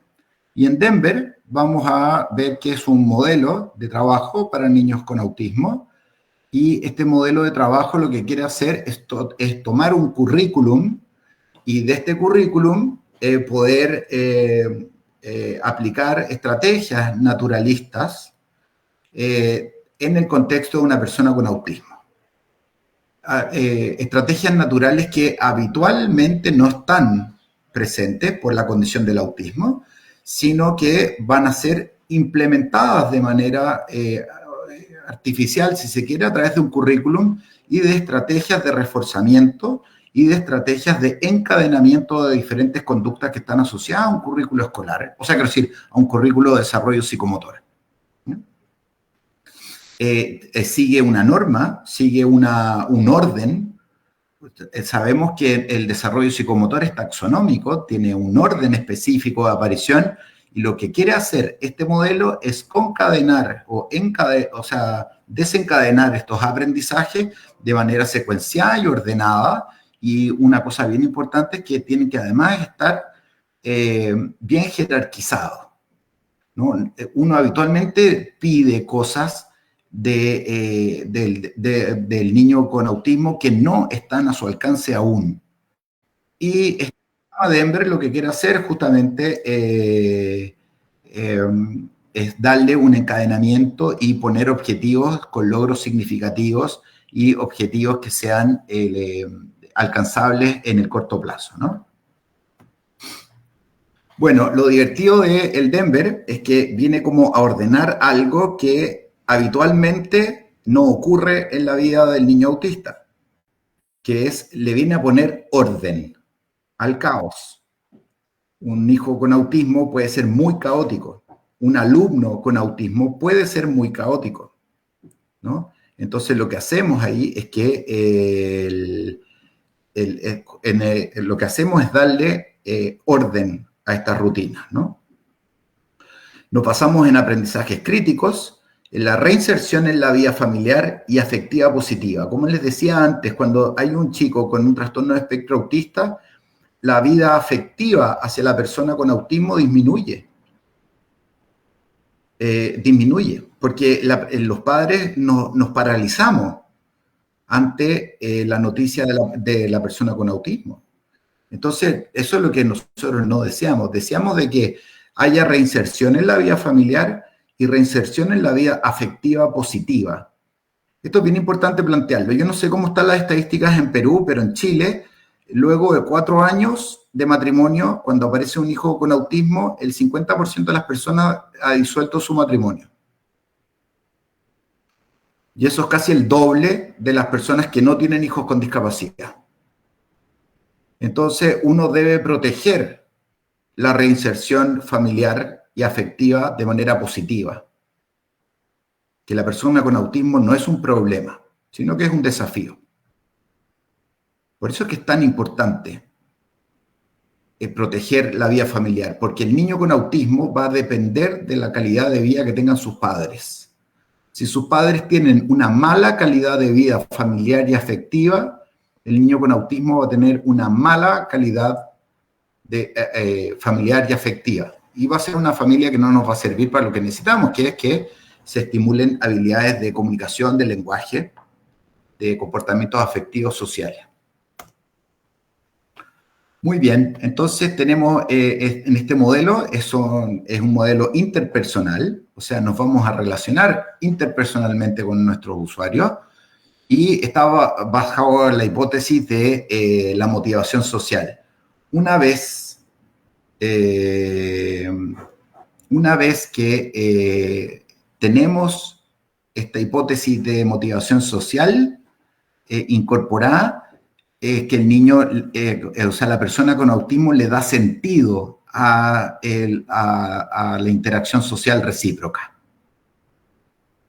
Porque si no, si es que el niño no le hace sentido socializar con otros, no lo va a hacer porque nosotros le enseñemos algo, sino que lo que queremos hacer nosotros es motivar a la persona para socializar con otros, ¿sí? Y para eso están estos modelos. Como les comentaba anteriormente, estos modelos deben ser implementados multidisciplinariamente en la escuela a través de equipos de aula y con una personalización sistemática. Eso quiere decir de que cada uno de estos modelos se debe adaptar a la persona que tenemos delante y está asociado a procedimientos didácticos de diferente índole, ¿no? En el análisis conductual, en la gestión de consecuencias, ¿no? Y de dar forma a las conductas, y dar forma a las conductas significa modelar conductas de comunicación y lenguaje. Encadenar conductas es muy importante, evaluar habitualmente el funcionamiento de los ejes que estamos trabajando y evitar el aprendizaje pasivo y facilitar el aprendizaje estructurado activo.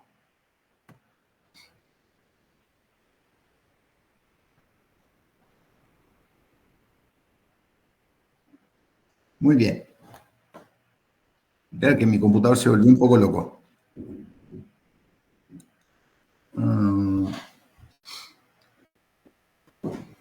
Muy bien, vamos a aprender,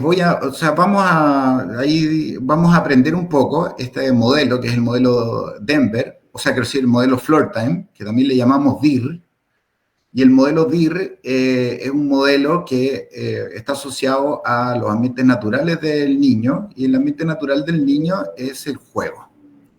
Entonces, si ustedes ven en esta mesa, el área socioemocional está basado en ejes que tienen que ver con lo motor, con la autonomía, con el área cognitiva y con el lenguaje. Todo esto nos permite establecer una base sólida de desarrollo. Y Floortime o DIR es un modelo relacional funcional con una adquisición que es consecutiva y acumulativa de habilidades. Así que vemos al principio, lo primero que queremos hacer con una persona en el espectro autista es regular emocionalmente. Es un chico que está dentro de un proceso totalmente caótico. Y es regularlo desde lo sensorial hacia luego la vinculación afectiva, para luego generar comunicación simple, para luego comunicarse complejamente, usar ideas simbólicas y desarrollar luego el pensamiento lógico. Todo esto a través de pasos que son bien específicos.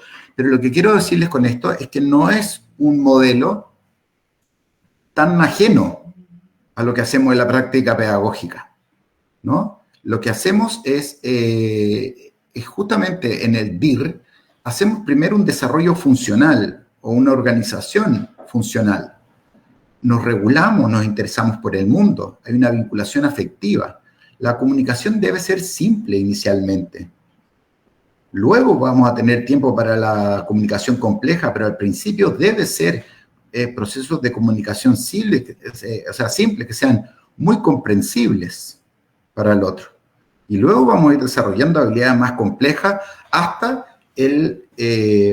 la percepción del ser, hasta la percepción de ser uno mismo, ¿no? La I tiene que ver con que es un perfil de desarrollo individual. Y esto quiere decir que en este desarrollo individual vamos a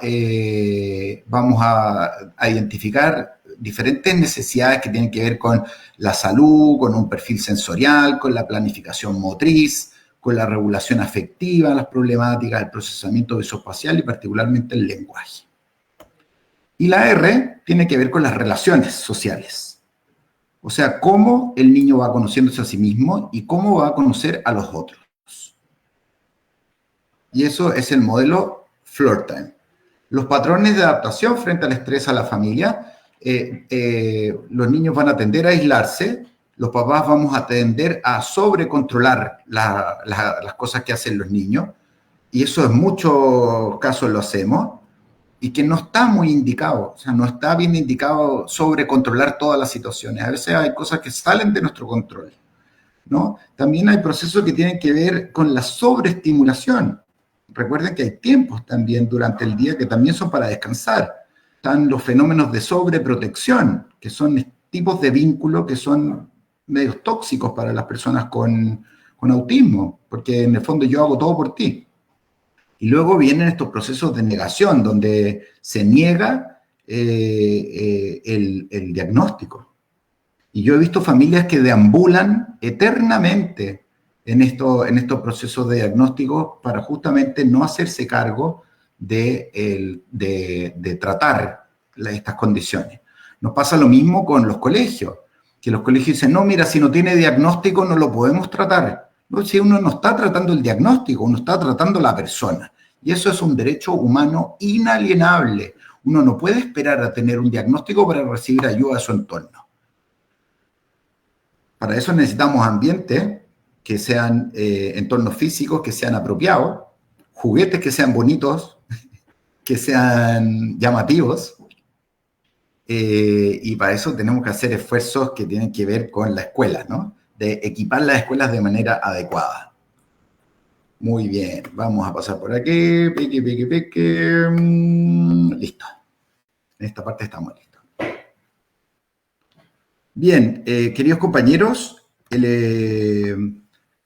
finalmente y para terminar, me gustaría presentarles un programa que es relativamente nuevo, se llama Programa Peers. En este programa Peers lo que queremos hacer es enseñar a las personas cuáles son las habilidades sociales que son más relevantes para funcionar en sociedad.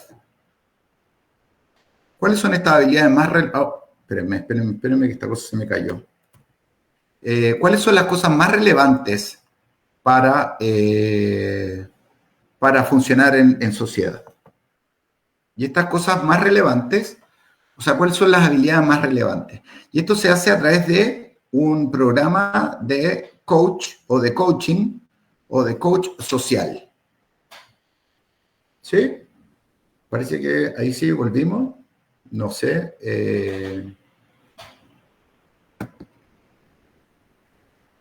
Parece que tuve un problema con la presentación. ¿Ustedes me pueden ayudar?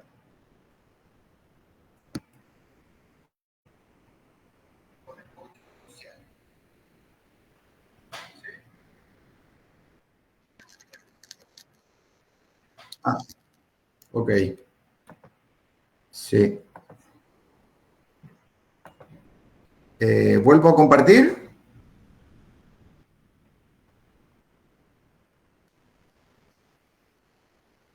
Ok.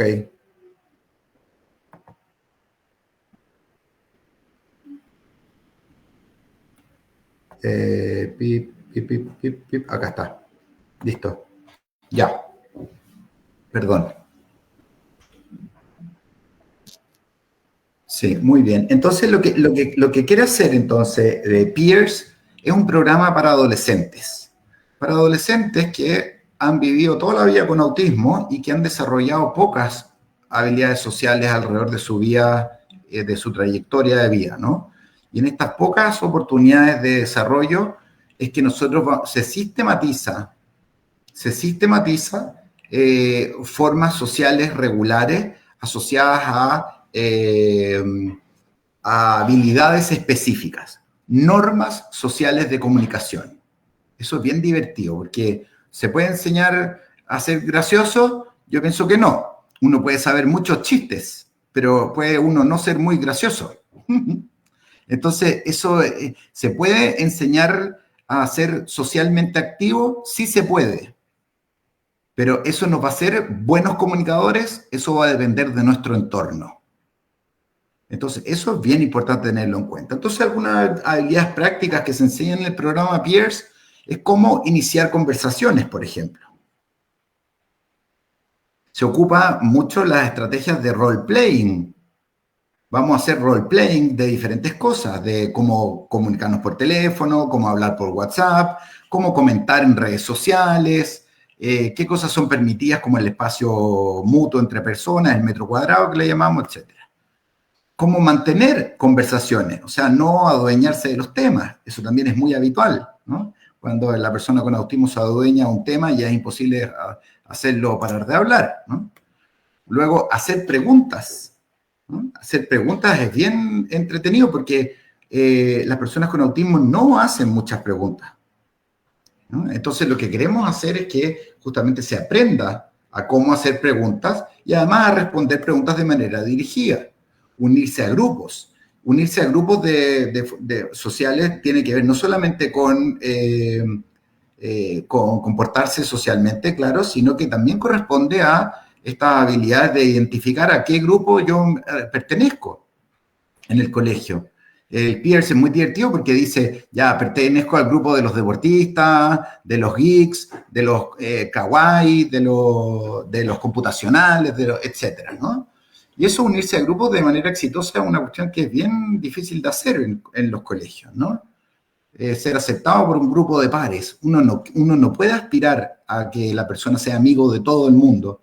Uno lo que debería aspirar es unirse a grupos en los cuales uno se identifica. Y para eso hay que hacer y mantener amistades. Y eso también se puede enseñar a través de este tipo de programas, ¿no? Principalmente se usan las estrategias de role-playing, que son bien entretenidas, para hacer y mantener actividades. Cómo hacer el manejo y la gestión de conflictos, porque van a haber conflictos en todo nuestro ciclo vital. Vamos a tener algún grado de conflictos con una u otra actividad, ¿no? Pero podemos enseñar estrategias asociadas a manejar estos conflictos sociales, ¿sí? Y para terminar, me gustaría comentarles que esta presentación que preparé para ustedes lo hago no solo de una parte que disfruto mucho, que es la academia, sino que yo estas presentaciones las hago pensando en las familias que yo conozco. Uno nunca termina de aprender. Yo nunca me he puesto el apellido de experto en o especialista en. Yo creo que todas las personas que trabajamos con otras personas somos especialistas en seres humanos, en observar. Humanistas, por definición. El prójimo requiere de adaptaciones que no solamente tienen que ver con nosotros, sino que tienen que ver con adaptaciones de tipo sociales. Y eso se inicia con los procesos de inclusión. Y los procesos de inclusión no tienen que ver con los efectos de la caridad inclusiva, sino que tiene que ver con el ejercicio del derecho humano a ser incluido en la sociedad en la que vivimos, indiferentemente de la condición que presentemos. Para mí ha sido un agrado realmente estar en este lugar. Quiero nuevamente agradecer a SUSET, a los directivos del Minedu y y realmente me emociona mucho poder compartir estas experiencias que he tenido a lo largo de mi propio ciclo vital y yo estoy realmente muy, muy agradecido porque ustedes estén ahí y poder compartirlo, porque si esto no se comparte, no tiene ningún sentido hacerlo. Así que les agradezco nuevamente por estar ahí y por poner atención y por esta hermosa invitación. Muchas gracias. Muchísimas gracias al ponente Gabriel Olate por su extraordinaria exposición y más bien agradecidos. Nos llevamos muchas ideas fuerza de este webinar, pero sobre todo tenemos varias consultas. Quisiéramos saber si podría responder a 2 preguntas rápidamente. La primera, ¿de qué manera podemos trabajar con estudiantes con TEA a nivel grupal? Y la segunda, ¿a partir de qué edad se diagnostica el TEA? Bueno, sí, son preguntas muy específicas. Partamos por lo que es menos difícil.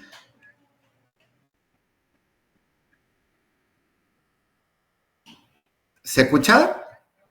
Sí, se escucha. Adelante. Ah, ya, perdón, sí, es que se había quedado ahí un poco muteado. Lo primero es decir que cuando el diagnóstico de autismo se produce muy tempranamente, hay un grupo de niños que todo el mundo se da cuenta de que tienen un desarrollo atípico, pero el principal síntoma es que no hay emergencia del lenguaje. No hay una emergencia del lenguaje, o sea, no hay desarrollo lingüístico. Y cuando hay un niño que no habla, no se comunica, no mira, no juega y es irritable, el diagnóstico se debe hacer tempranamente. Y para eso hay procedimientos estandarizados. El procedimiento estandarizado se llama A2 y antes de los 18, y A2 se puede diagnosticar a partir desde los 18 meses, donde se hace un diagnóstico dimensional con habilidades críticas y se levantan señales de alerta de autismo a partir de los 18 meses.